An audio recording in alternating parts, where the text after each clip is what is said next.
Good morning, everyone.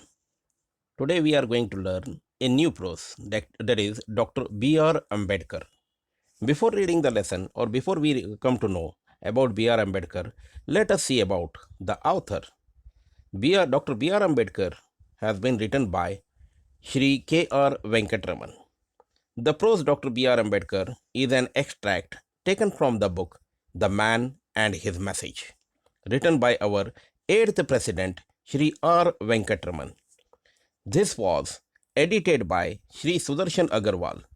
Dr. B.R. Ambedkar got Bharat Ratna Award. The author's full name was Ramaswamy Venkatraman. He was born in Rajamadam village in Tanjore district, Madras Presidency. He was an Indian lawyer, Indian independence activist, and a politician who served as a union minister. Before you could read the lesson, we have to know about these things. Not gold, but only men can make a nation great and strong. Men who, for truth and honor's sake, stand fast and suffer long. Brave men who work while others sleep, who dare while others fly. They build a nation's pillar deep and lift them to the sky. All of us love our country, don't we? But some people believe soldiers and politicians are the only people who can build the nation and contribute directly to its growth. Do you agree or not? Now, let now the meaning of this paragraph is everyone love their country. Some love more and some other people less. But everyone should love and their responsibility to protect the country. Solo leaders and politicians' role is more than others. They directly involved in the task, so their responsibility is also more. Simple or common man could also have their role and responsibility towards the country, and everyone's contribution should count in build the nation and made it strong is everyone's fundamental duty. Now let us see the lesson there. One trait which marked Baba Sahib Ambedkar's life during his student days and in fact throughout his life was that he was a voracious reader.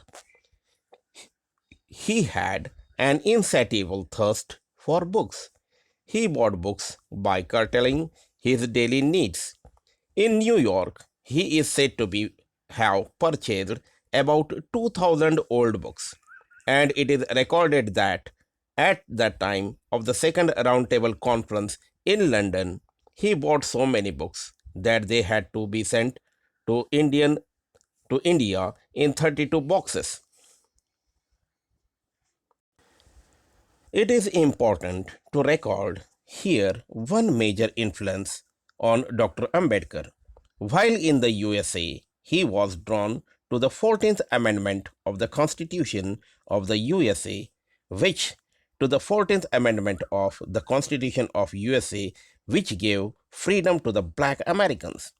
He saw at once the parallel of the situation for the depressed classes in India. On returning home, Baba Sahib came to be greatly influenced by the life and work of Mahatma Phule, the, the votary of a classless society and women's uplift. The need as well as the feasibility of reform impressed itself on Baba Sahib's mind, and he decided to devote all his time and talents for the amelioration of his underprivileged brethren. Newspapers started by him, such as the Mukanayak, Bahishkrit, Bharat, and Samata, were at once recognized as authentic voices of the depressed classes. Likewise, institutions set up by which, such as the Hitakarani Sabha and the Independent Labour Party of India, became vehicles of change.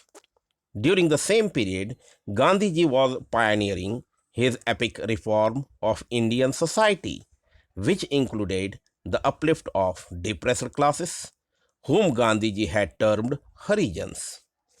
Baba Saheb was elected to the Bombay Legislative Assembly in the elections under the Constitution of India, India Act 1935. Baba Saheb made effective contribution to the debates in the assembly on a variety of subjects. His flair for legislative work became evident to the whole nation. Now, the meaning in these paragraphs are voracious. Voracious means very eager for knowledge. Insatiable. Insatiable means that which cannot be satisfied. Here, Baba Sahib Ambedkar is a voracious reader and he is having a vast knowledge also. And apart from that one, he is not at all satisfied with all these things. Now, amelioration means make something better. Soon, the Constituent Assembly of India afforded Dr. Ambedkar the opportunity to give the most notable and permanent shape to his social philosophy and to his undying faith in the dignity of human beings. Baba Sahib was not in the Congress, but it must be said, to the credit of the far sighted and objective leadership of the Indian National Congress that is requested Dr. Baba Sahib Ambedkar to serve on the drafting committee of the Constituent Assembly and made him its chairman. As chairman of the drafting committee, Dr. Ambedkar anticipated every conceivable requirement of the new policy, drawing from the examples and experiences of other nations and the distinctive needs of our own society. He raised brick by brick the magnificent edifice which now stands as the fundamental rights in the Constitution of India. There were, of course, other luminaries on the committee like Aladi Krishnaswamy Iyer, K.M. Munshi, and N. Gopal Swamy Iyengar, who also made vital contributions to the process of constitution making. But if there is one person who will be remembered as the pilot of the various provisions of the Indian Constitution, it will surely be Dr. Ambedkar. It developed on the Indian Constitution. It will surely be Dr. Ambedkar. It devolved one Dr. Ambedkar to explain to the assembly with a combination of tact and frankness and utmost patience the meaning and scope of the different provisions of the draft constitution. He had the rare gift of unraveling the most complicated legal concepts in a language which the layman understood. Dr. Ambedkar, aided by the indefatigable constitutional advisor B.N. Rao, performed this task matchlessly. Dr. Ambedkar had a clear perception of the mutuality of the three pillars of the state. They are the legislature, the executive, and the judiciary. He realized that the jurisdiction of each should be clear and untrammeled. At the same time, he had a sense of the importance of the role of citizens. The following observations he made is insignificant. The Constitution is a fundamental document. It is a document which defines the position and power of the three organs of the state: the executive, the judiciary, the legislature. It also defines the powers of the executive and the powers of the legislature as against the citizen, as we have done in our chapter dealing with fundamental rights. In fact, the purpose of constitution is not merely to create the organs of the state, but to limit their authority. Because if no limitation was imposed upon the authority of the organs, there will be complete tyranny and complete oppression. Now, the meaning in this paragraphs are conceive. Conceive means think. Edifies. Edifies here is referred for the system. Devolve. The meaning of devolve here is be transferred or passed to somebody. Indefatigable means never giving up. Perception means ability to see or hear or understand. Now, Jawaharlal Nehru chose Dr. Ambedkar to be the first law minister of independent India. This was a recognition of Dr. Ambedkar's skills in the field of law and legislation, as also a tribute to his vision of social justice, a vision which was sought to be infused into the new Indian polity. But above all, this was a tribute to the success of Baba Saheb. Dr. Ambedkar's own campaigns against social injustice. Who would have dreamt that one born to a Mar family would one day become not only a law minister but a lawmaker and be hailed as the modern Mano? In the 4 decades and more since independence, much progress has been achieved in providing equality of opportunities to the people. Members of the scheduled caste find doors which had been closed to them for centuries being opened. No legal bars exist today for self expression or self advancement. They are enrolling themselves in the institutes of higher learning and entering public services. They have come to occupy high offices of state both at the center and in the states. Judges, ambassadors, and governors have been drawn from their ranks, and they have acquitted themselves credibility in all these positions of responsibility. And yet, much remains to be done on the social plane.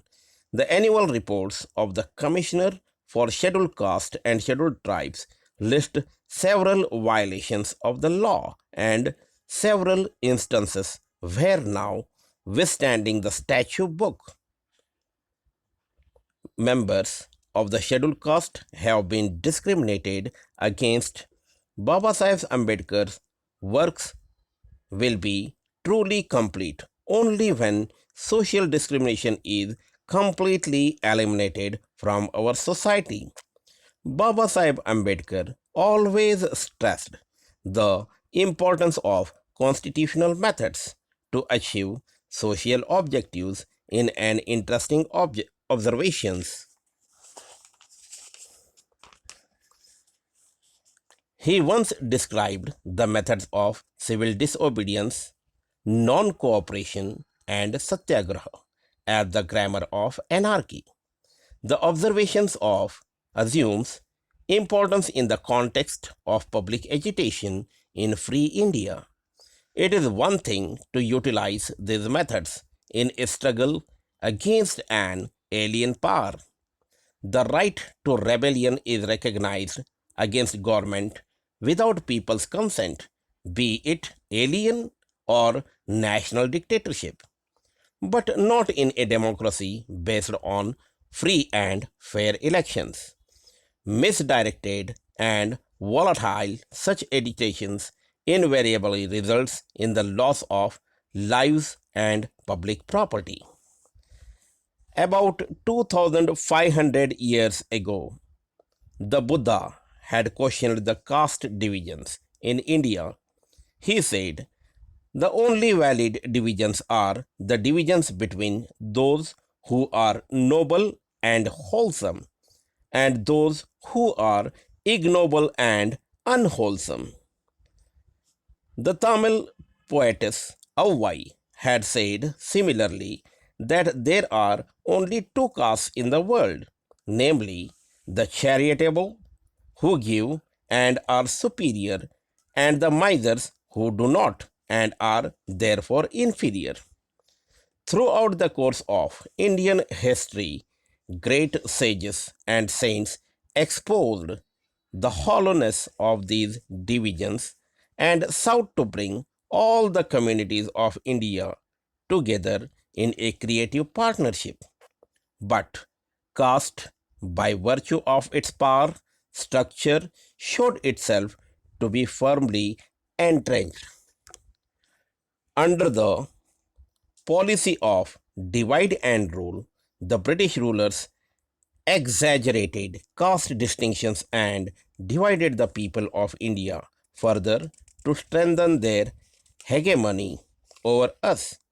It was given to two great Indians of our time, Mahatma Gandhi and Dr. Ambedkar, to repudiate caste and to proclaim the oneness of the Hindu community. Gandhi did so by reminding the higher castes of their duty towards the depressed classes. Baba Sahib Ambedkar did the same. Gandhiji did so by reminding the higher castes of their duty towards the depressed classes. Baba Sahib Ambedkar did the same by reminding them of their inherent rights to equality with the higher and more powerful castes. One stressed the duties, the other stressed the rights together. They brought about a veritable revolution in the social thought. When Baba Sahib passed away in December 1956, Jawaharlal Nehru made a moving reference in the Lok Sabha, describing Baba Sahib as a symbol of a revolt. He said, I have no doubt that whether we agreed with him or not in many matters, that perseverance, that persistence, and that if I may use the word sometimes virulence of his opposition to all this did keep the people's mind awake and did not allow them to become complacent about matters which could not be forgotten, and helped in rousing up those groups in our country which had suffered for so long in the past. It is therefore sad that such a prominent champion of the oppressed and depressed in India, and one who took such an important part in our activities, has passed away. There can be no doubt that the day is not far off when Baba Sahib Ambedkar's dream of Samata will become a reality. Now, let us see the meanings here.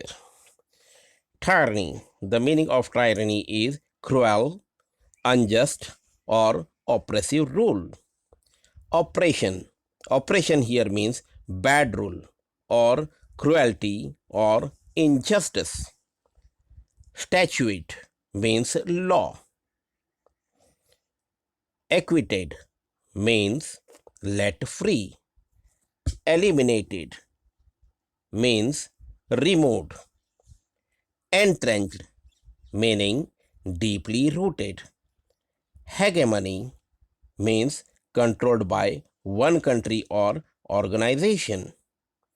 Untrammeled means not happened. Epic reforms means heroic reforms. Vantage point meaning advantageous position. Volatile meaning liable to change rapidly.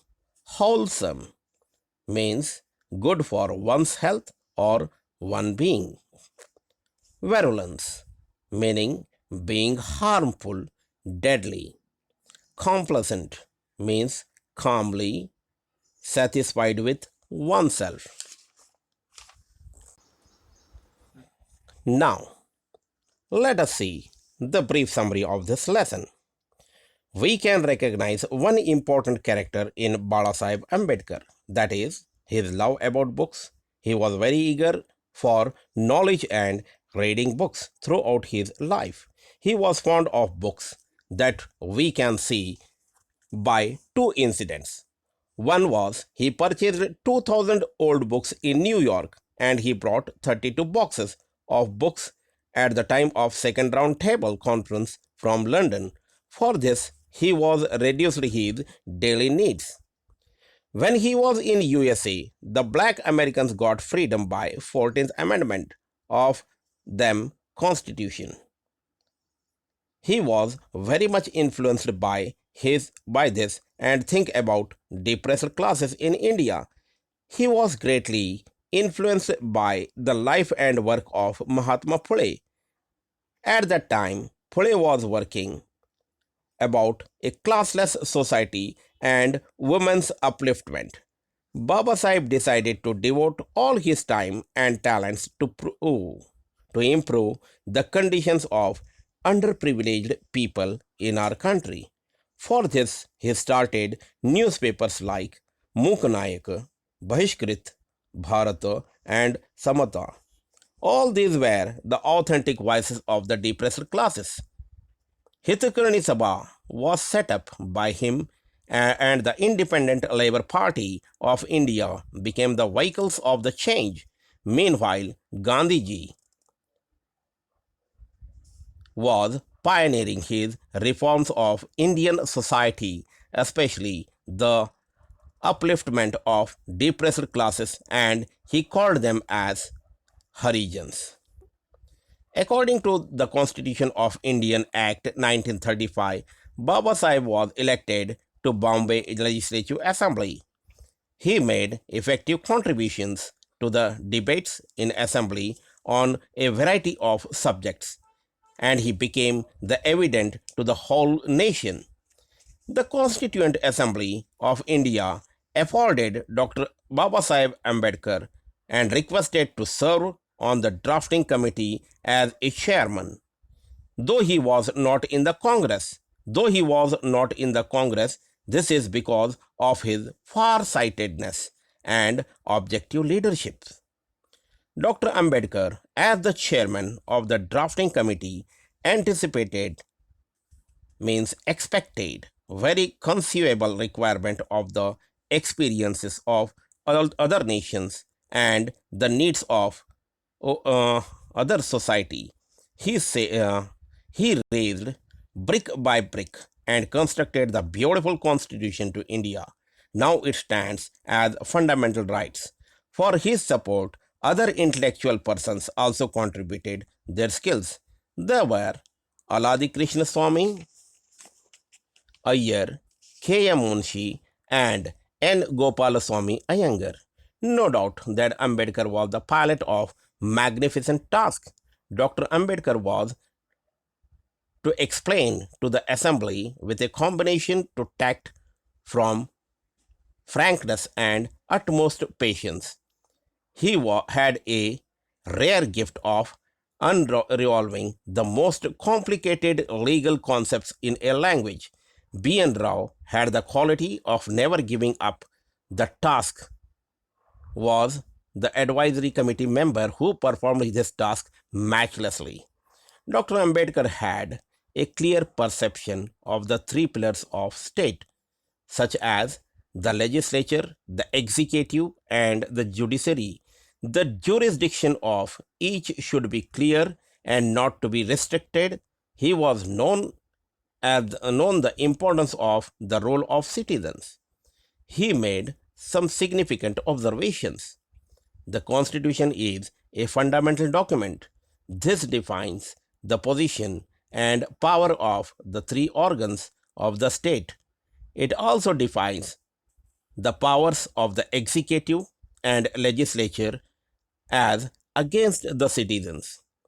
The purpose of constitution is to create the organs of the state and also to limit their authority, because if no limitation was imposed upon the authority of the organs, This will be complete unjust and bad rule or cruelty may happen.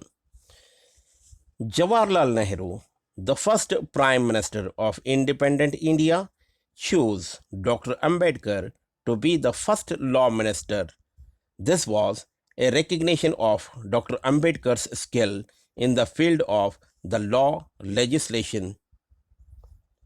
It was a tribute to his vision of social justice and infused into the new Indian policy. Truly, it was the tribute to the success of his own campaigns against social injustice. Nobody could have dreamt that one born in Mahar family would be a law minister, a lawmaker, and get the title Modern Manu. Since independence, much progress has been achieved in providing equality of opportunities to the scheduled castes. This has been closed to them for many centuries being opened. They have come and occupy both central and state government offices. They have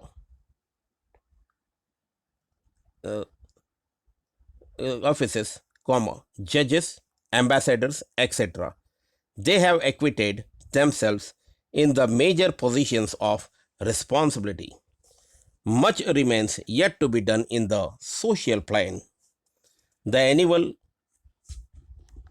reports of the commissions for scheduled castes and scheduled tribes list several of the law, notwithstanding the law book, and the members have been discriminated against.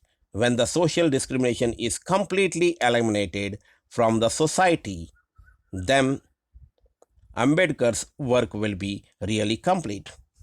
To achieve social goals and objectives through constitutional methods, he described the civil disobedience, non cooperation in foreign government rule, but in a democratic country which is based on free and fair elections should be done on people's consent.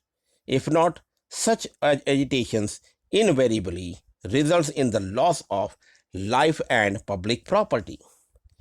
2500 years ago, Buddha said about caste systems in India that the only two classes of people, such that the noble and wholesome, second is ignoble and unwholesome. Tamil poetess Avvai proclaimed that the charitable who give and they are superior, on the contrary. The misers who do not give are inferior. The great sage and saints revealed the hollowness of the caste system and preached the all the human beings are same and equal. Castes are determined by their characters, not by birth. When British ruled our country, they followed caste distinction between because of their benefits. So they called the policy of divide and rule. Mahatma Gandhi and Ambedkar deny or opposed the caste system and proclaim the oneness of the Hindu community. Gandhiji reminding the duty of higher castes to depressed classes and Ambedkar reminding the initiate right to equality. Both of them brought revolution in social thought. Jawaharlal Nehru described Ambedkar as a symbol of revolt in the Lok Sabha when Ambedkar passed away in December 1956. Nehru said, whether we agreed with him or not in matter, but we should appreciate his perseverance and persistence and helped in rousing up depressed classes. It was sad because such a great soul has passed away. We should hope that the day will come Ambedkar's dream of Samata become reality. Thank you.